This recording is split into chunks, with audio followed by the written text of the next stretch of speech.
मोंगूस के आने से सांपों की संख्या में कमी की उम्मीद थी, लेकिन इसके परिणामस्वरूप मोंगूस ने अन्य प्रजातियों को नुकसान पहुंचाया। इसने पारिस्थितिकी तंत्र में असंतुलन पैदा कर दिया। सांपों के काटने से प्रभावित क्षेत्रों में लोगों के जीवन पर गंभीर प्रभाव पड़ा, जिससे स्वास्थ्य संकट उत्पन्न हुआ। विशेष रूप से यह समस्या ग्रामीण इलाकों में अधिक गंभीर थी। जापान में सांप के काटने के लिए एंटीडोट की कमी और पहुंच न होने के कारण कई लोगों को कठिनाइयों का सामना करना पड़ा। यह समस्या ग्रामीण क्षेत्रों में और भी अधिक विकट थी। द्वीप पर मोंगूस की जनसंख्या 2000 तक 10,000 तक पहुंच गई, जिससे पर्यावरण मंत्रालय की चिंता और बढ़ गई। मोंगूस को सांपों के विष के प्रति प्रतिरोधक माना जाता था, लेकिन उन्होंने हाबू सांपों का शिकार करने में कोई रुचि नहीं दिखाई। मोंगूस और हाबू सांपों के व्यवहार में भिन्नताएं थीं, जिससे उनके बीच शिकार का सामना नहीं हुआ। मोंगूस की जनसंख्या को नियंत्रित करने के लिए विशेष ट्रैप, विषैला चारा और आकर्षक तत्वों का उपयोग किया गया। यह रणनीति काफी प्रभावी साबित हुई। मोंगूस की जनसंख्या में गिरावट को दर्शाने वाले ग्राफ के अनुसार, ट्रैपों की संख्या बढ़ने से उनकी जनसंख्या में तेज कमी आई। स्थानीय निवासियों और स्वयंसेवकों की टीमों ने इस एरेडिकेशन कार्यक्रम में महत्वपूर्ण भूमिका निभाई है, जिससे कार्यक्रम की सफलता में सहायता मिली। अमामी द्वीप पर कई दुर्लभ प्रजातियां हैं, जिनमें अमामी खरगोश और रियू चूहा शामिल है। मोंगूस ने इनकी जनसंख्या को गंभीर रूप से प्रभावित किया है। मोंगूस का परिचय द्वीप पर कृषि उद्योग के लिए भी समस्याएं उत्पन्न करता है। उन्होंने खेतों के पक्षियों और फसलों पर हमला किया है, जिससे फसलें प्रभावित हुईं। स्थानीय प्रजातियों की रक्षा के लिए मोंगूस को हटाना एक लंबी प्रक्रिया थी। जापान ने लगभग 50 वर्षों में पूरी तरह से मोंगूस को समाप्त किया। हाबू सांप के काटने के मामलों में कमी आई है, जिससे स्वास्थ्य सेवाओं में सुधार और बेहतर नतीजे देखने को मिले हैं। 1992 से हाबू सांप के काटने से कोई मृत्यु की रिपोर्ट नहीं हुई, जो चिकित्सा देखभाल और शिक्षा के महत्व को दर्शाता है। समुदाय की कोशिशों ने सांप के काटने की घटनाओं को काफी कम कर दिया है, जिससे लोगों की सुरक्षा सुनिश्चित हुई। 1980 में हाबू सांप के काटने से लगभग 400 लोग प्रभावित हुए। इसके परिणामस्वरूप एंटीडोट्स की कमी ने स्थिति को और अधिक गंभीर बना दिया। हालांकि मोंगूज को सांपों का शिकार करने के लिए लाया गया, वह इसमें असफल रहा। इसके बजाय उसने छोटे जीवों का शिकार करने में अधिक रुचि दिखाई।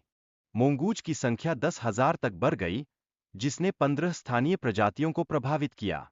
यह स्थिति स्पष्ट करती है कि कैसे विदेशी प्रजातियां स्थानीय पारिस्थितिकी को नुकसान पहुंचा सकती है। हवाई में मोंगूज के आक्रमण ने स्थानीय प्रजातियों को गंभीर खतरे में डाल दिया है, जिससे कई पक्षियों और कछुओं की नस्लें संकट में हैं। इसके विपरीत, जापान ने मोंगूज को खत्म करने के लिए सफलतापूर्वक कार्यक्रम चलाए, जबकि हवाई ने इस समस्या के समाधान में देर कर दी। हवाई में मोंगूज की वृद्धि और उनकी अनुकूलता ने संरक्षण प्रयासों को चुनौती दी है, जिससे उनकी संख्या को नियंत्रित करना कठिन हो गया है। हाबू सांप के काटने की घटनाओं में कोई एंटीडोट उपलब्ध नहीं था, जिसके कारण लोग गंभीर संकट में पड़ जाते थे। यह स्थिति विशेष रूप से ग्रामीण क्षेत्रों में समस्या को बढ़ाती है। 1979 में भारतीय मोंगूस को हाबू सांपों के खिलाफ एक उपाय के रूप में जापान के एक द्वीप पर पेश किया गया। हालांकि यह योजना अपेक्षित सफलता हासिल नहीं कर सकी। मोंगूस की जनसंख्या तेजी से बढ़ी, जिससे स्थानीय पारिस्थितिकी तंत्र पर नकारात्मक प्रभाव पड़ा। इस संकट का समाधान खोजने के लिए अधिकारियों ने तत्परता से कदम उठाने शुरू किए। मोंगूज की विशेषताओं, जैसे कि उनकी तेज गति और चपलता, उन्हें अन्य प्राणियों की तुलना में खतरनाक शिकारी बनाती है। इसके अतिरिक्त, मोंगूस को कोबरा विष के खिलाफ प्रतिरोध भी है। जापान के पर्यावरण मंत्रालय ने मोंगूज की समाप्ति के लिए सफल होने की घोषणा की। इसके लिए मोंगूस की प्रजातियों का विस्तार से अध्ययन किया गया। जापान ने मोंगूज की जनसंख्या को नियंत्रित करने के लिए जाल, विषैले बाइट्स और आकर्षक पदार्थों का उपयोग किया। इस प्रक्रिया में विभिन्न तकनीकों को लागू किया गया।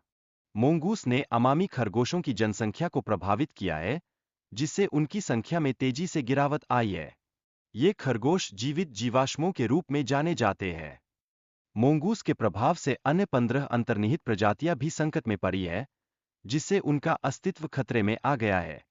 यह स्थिति विशेषकर द्वीपों पर गंभीर है। जापान ने मोंगूस को समाप्त करने के लिए ठोस कदम उठाए, जिससे स्थानीय प्रजातियों की सुरक्षा सुनिश्चित की जा सके। यह प्रक्रिया लगभग 25 वर्षों तक चली। मोंगूस को हटाना एक चुनौतीपूर्ण कार्य साबित हुआ, क्योंकि बड़े क्षेत्र में इन्वेसिव प्रजातियों को समाप्त करना कठिन है।